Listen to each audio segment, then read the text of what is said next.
if we look at these zeros or roots or x-intercepts, the degree of our polynomial will tell us something about how many possible roots we have. How many potentials do we have? And if n is the degree and it's a number, so like let's say you have a third degree polynomial. It can have as many as 3 roots. Okay? If it has a fourth degree polynomial, it can have as many as 4 zeros or roots. Okay? Now, it could have less than that. 4 is just the maximum. So it's possible for a third degree to only have 1 point where it crosses. It's possible for a fourth degree to never cross, or a second degree to never cross. Even polynomials have an even number of zeros. Odds have an odd number of zeros, but some zeros are repeated, and this is what we call multiplicity, which we talked about yesterday. Like if it has an exponent of 2, that's like a repeated 0, and so on. So the first thing I want you guys to do is I want you to get Desmos out, and I want you to just fill in 1 and 2 by graphing the function and identifying where it crosses the x-axis. Where are the zeros?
And when you guys go to sketch these graphs, your sketches are not going to be perfect. So you really just need to make sure that you're crossing the x-axis at the right places.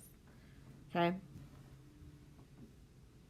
And that your arrows are kind of pointing in the right way. And your turning points are somewhat in the vicinity of where they're supposed to be.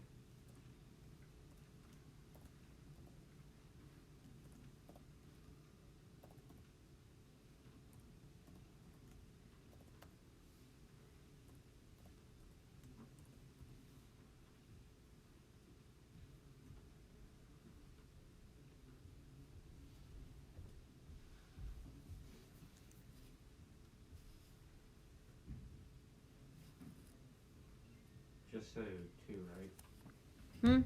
Just go to 2. Just go to 2. Yeah, just graph 1 and 2.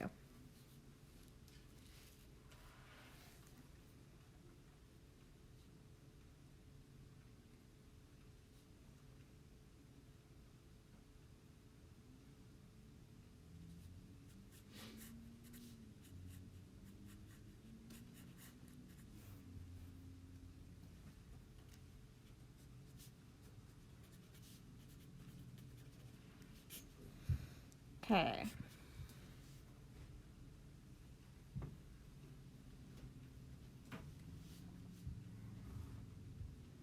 So on the top one, I got -2, 0, and 1. They all cross straight through, no bounces, no wiggles.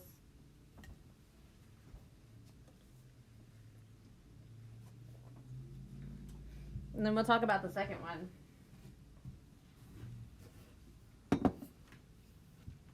Here in just a minute. Now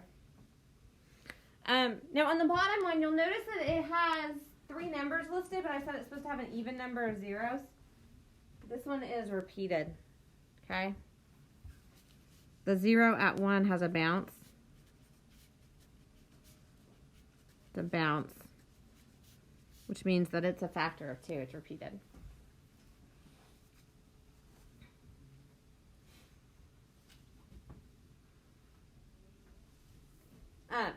Now, these zeros can also help us actually factor polynomials.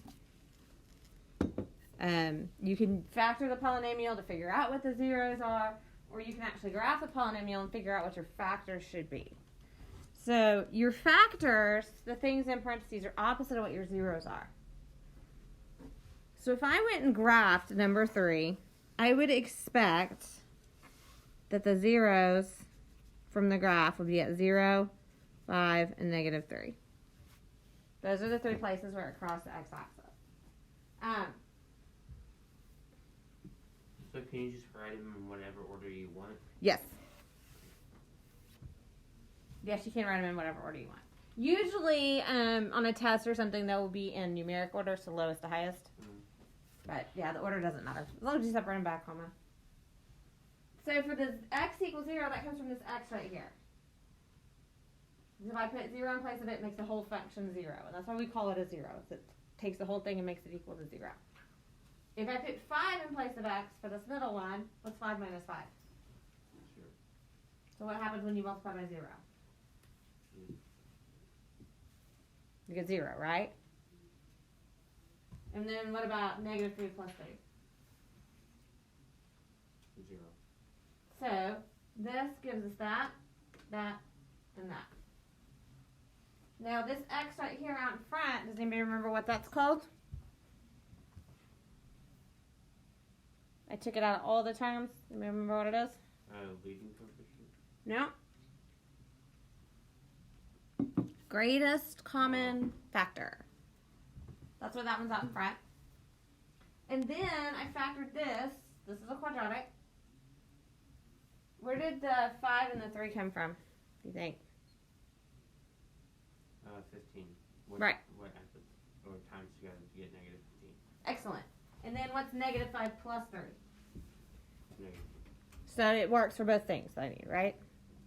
You just have some vague recollection of that. Okay. So zeros are points where it crosses the x-axis. Now let's talk about multiplicity and repeating. Those sound like a lot of words I don't understand. Multiplicity just means repeated. Same thing over and over. Okay. So, I factored this one. Again, it had a GCF.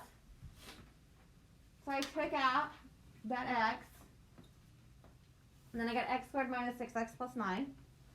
And then I wrote it like this, but if I really think about it, to get 9, I could do -3 times -3. X minus 3 times x minus 3. That multiplies to 9 and adds up to what? -6. Right, which is what I needed. So, and I just rewrote it like this. Those two are the same thing. So then I asked to identify the zeros in their multiplicity. What that means is, what are the zeros and how many times do you use them? So the first one is x equals 0. It has a multiplicity of 1 because I only have x out here. There's no squared with it. There's no exponent. Okay? The second one, the 0 would be 3 because 3 minus 3 is 0. And it has a multiplicity of 2 because it was used twice, right? I needed 2 of those to make this function. Okay, so now you're going to graph number 5.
And after you sketch your little graph, and again, y'all, your sketch does not have to be perfect. Just make sure you show that it bounces at 3, that it crosses at 0. Those are the 2 important things. Yesterday we talked about bounce, wiggle, cross, right? So even exponents always bounce. It's going to hit the line and then go back where it came from. Looks like that, or it could come up and go down. Okay? Even exponents always bounce, and it doesn't matter if it's 2, 4, 6, 8. Yes? But 3 isn't even. So 3, exponents though. Mm-hmm. Exponents. Because this one has an exponent of 2. Okay? So, if the multiplicity is odd, this curriculum calls everything a cross, even if it wiggles its way through.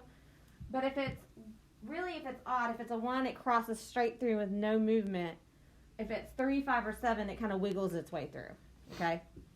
And that's why we call it that. But it goes from one side to the other, so it does cross through the axis from one side to the other. That's what they mean by cross.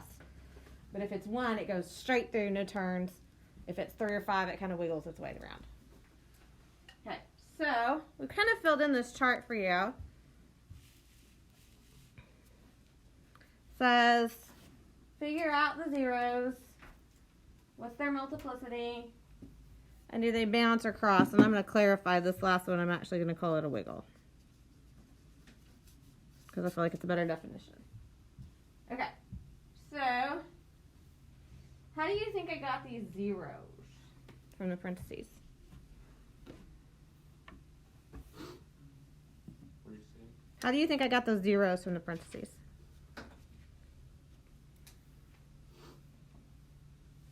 After the x equals 0. Well, yeah.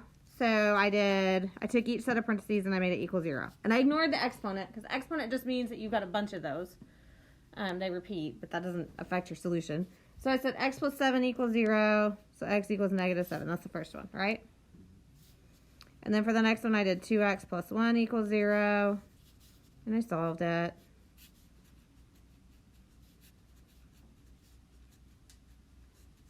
So that's my second 0, right? And then for the third one, x minus 4 equals 0, and you get x equals 4. Okay. Multiplicity, where did those numbers come from? Your exponents. Your exponent. So the first one had an exponent of 2. It's going to bounce there. The second one had an exponent of negative 1/2. I'm sorry, had an exponent of 1. The second one had an exponent of 1. It crosses. The third one had an exponent of 3. And we said, well, we called it a cross, but really we want it to be a wiggle. Because it's going to kind of shimmy its way through there. Okay. Number 7. What did it look like I did first? Look at my work right here and tell me what I did first. You found what?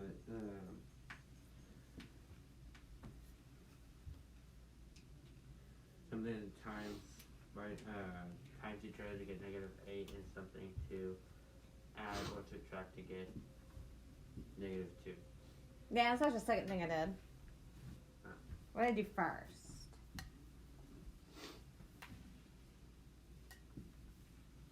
The greatest common factor. Yeah, so I took out the greatest common factor and then I factored again. I broke it down, right? That whole process is what's called factoring. It's breaking it down into parts. So I factored it. Then I figured out what each of my zeros were. So if I want x squared to equal 0, that means x has to be 0, right? It's the only thing that'll make that true, so I put 0 there. Because it's squared, it has a multiplicity of 2, and it is a. And then the other 2, you just use the opposites, right? So 4 minus 4, negative 2 plus 2, and then these you can cross.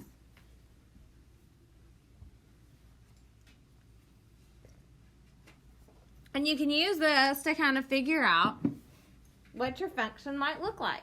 It'll give you a little bit of a picture. It's kind of our goal. Okay.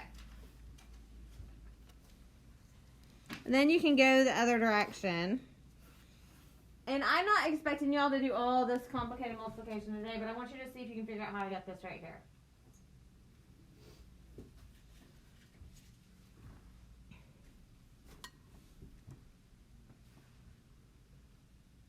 So ignore all the multiplying and just look right above it.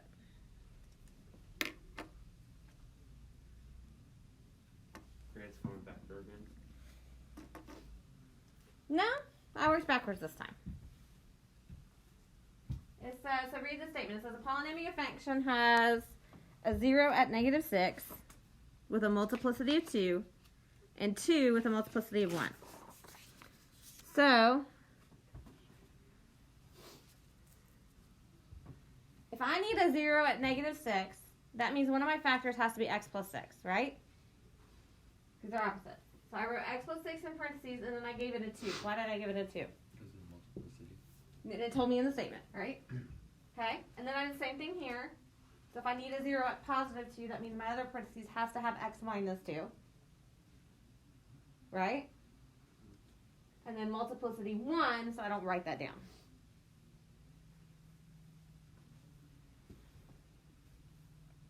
So that's going to give me the right zeros. Now, if I wanted to, I could put another number, a 2 or a 3 in front of here and not affect the zeros.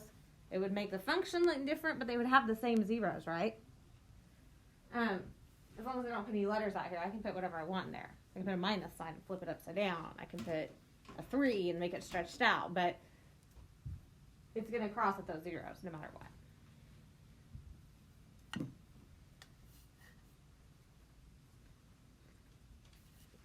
Okay, so here is what we're going to do with the rest of class.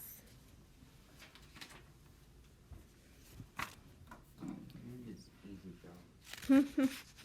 So the first thing you're going to do is you're going to graph this function. You're going to try to figure out everything that goes in for turning points, in behavior, everything. You're going to graph it in Desmos.